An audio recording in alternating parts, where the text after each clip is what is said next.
that kid, he has travel ball again. Like, he can't make it to youth group. And you agonized over the message that you've written. And you actually particularly had him in mind. And so you're sad and you're frustrated and you're a little bit hurt that he's not going to hear this message that you crafted in a lot of ways for many of your students, but in some ways also very much just for him. And you worked too hard to let your message just die on your hard drive after delivering it one time at youth group. Which is why, if you're here and you've been following us over any of our last 8 or 9 episodes, we have been talking about YouTube for youth ministry, pre-filming your messages, how to edit, how to post, how to use them for social media, how to lean into a playlist, the community tab, shorts, and maybe even build out your very own studio in your church and in your space. But how do you start these things to reach these kids who are missing and to lean in and create messages that will live beyond just your one time delivering it at church? How do you keep the momentum rolling? Because maybe this idea of hybrid ministry, maybe this idea of YouTube for youth ministry is intriguing to you, and so you muster up the energy and the courage to kind of like get going and get started, but then you know how this goes, right? Like, you will fizzle out down the road. And so in this episode, I want to talk about some key time management principles.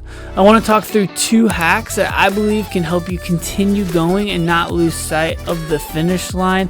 I want to give you what I believe is the number 1 killer for YouTube for youth ministry and the thing that trips most youth pastors up. And then finally, I want you to stick around to hear the best piece of advice I've ever been given in my entire life. Welcome to the Hybrid Ministry Show.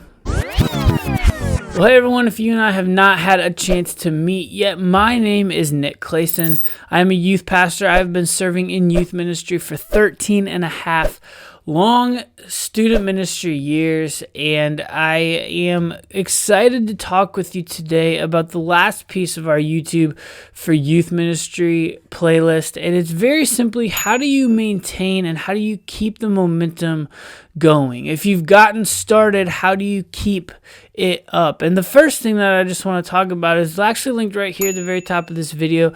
I discussed a foolproof time management system, and like the foolproofness of it all comes down to this core understanding, and it's that you, my friend, are 100% responsible for your time. If you want to lean in and make this YouTube for youth ministry thing happen and stick, then you have to come to the realization and understanding that it is up to you. It's not the amount of meetings that you have with your church staff or your senior pastor. Like, if this is a priority to you, then you need to make it a priority. You have to choose to happen to it and not let your calendar happen to you. And so if you want to start pre-filming your messages, it is going to take some energy and some effort and some scheduling on your part.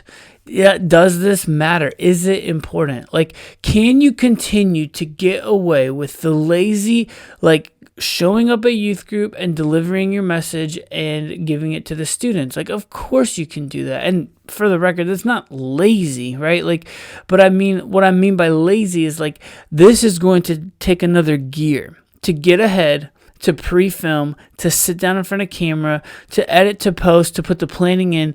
Like, it's important because you and your message and what God has laid on your heart to share with your students, it is important.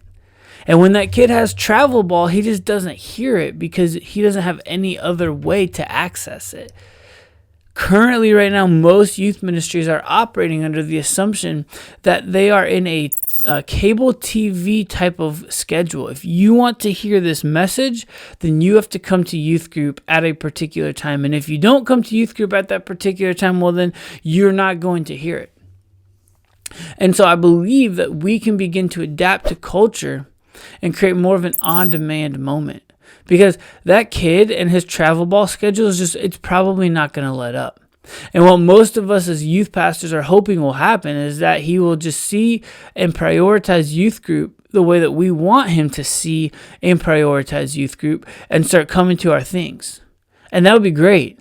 But if that doesn't happen, what is the plan and what is the strategy to still get the message of hope, of the gospel, the one that you've worked so hard on, for them to be able to still hear it and learn it and hear your heart?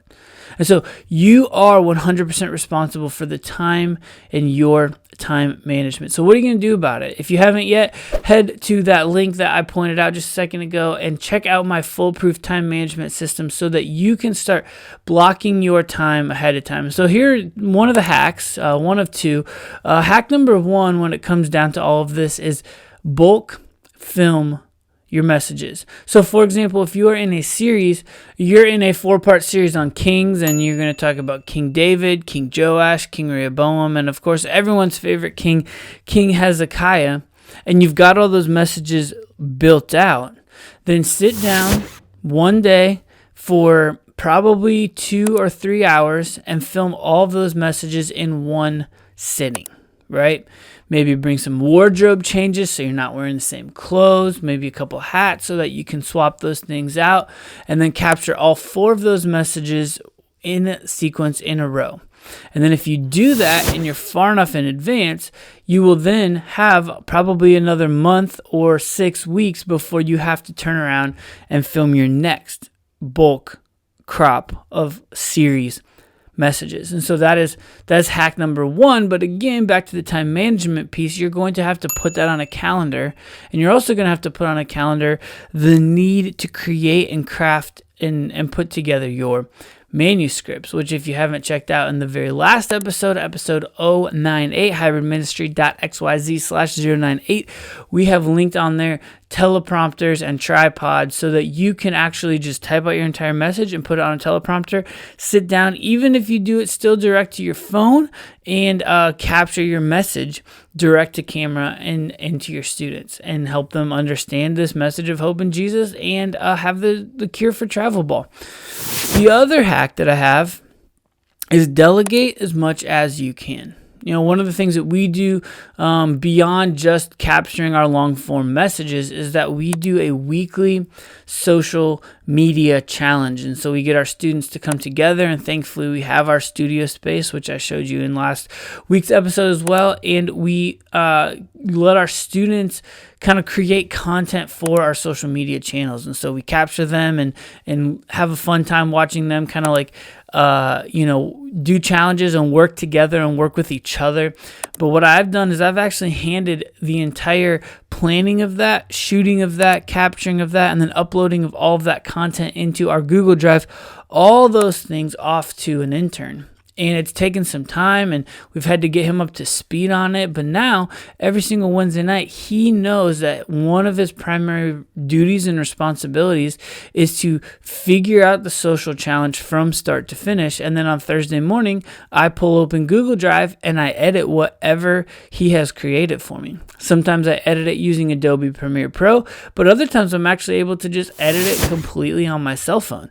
And so if you're able to hand off and delegate some of those things, so listen, it's an intern. So you can get yourself an intern. You can do a high-level volunteer. Heck, you can even use a high-level student. And so all of this does not have to fall to you and fall on your plate, right? And so if you have the ability to hand some of these things off, to create some checklists, to have some gear that you could use that you can hand to other people to help create and lean into some of the social ability, which, by the way, if you don't have the chance to sit down direct to camera and bulk film your messages, like I get it, but you can capture students on social media every single time you meet. Like there's nothing stopping you from doing at least that level and that measure of social media, which, by the way, all of this is laid out, detailed, and outlined for you in my 100% completely free hybrid strategy guide. It is right here linked on screen, also linked down below in the show notes. If you want some help getting going on all all of this with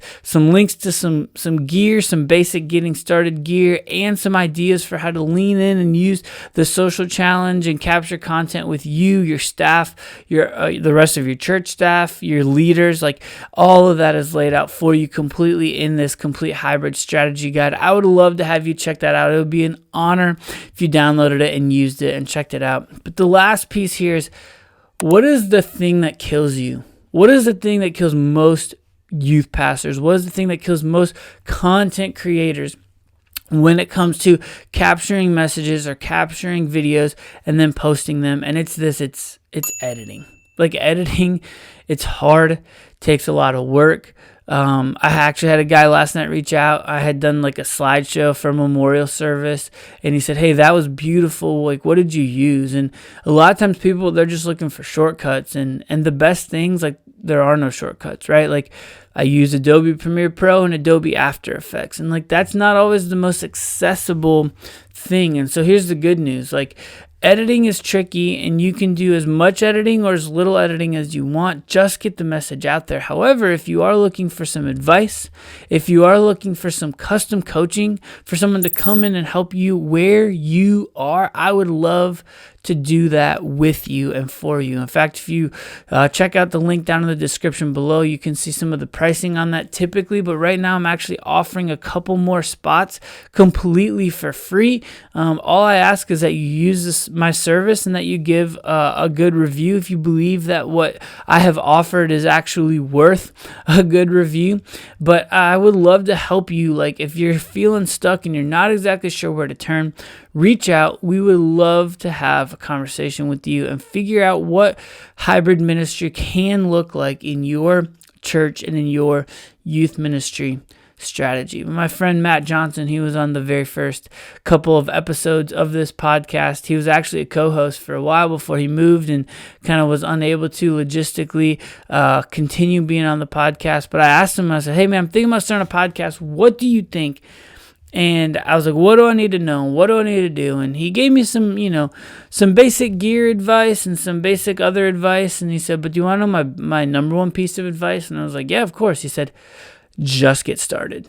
Like, you can sit and you can plan and you can do all this stuff." He's like, "But you will learn so much more if you just get started." And we've gone through it all, right? We've talked about YouTube for youth ministry, the philosophy of pre-filming versus live streaming, how to edit, how to post, how to create social, how to use the other features on YouTube, maybe even building out a full studio in your space. But at the end of the day, just get started.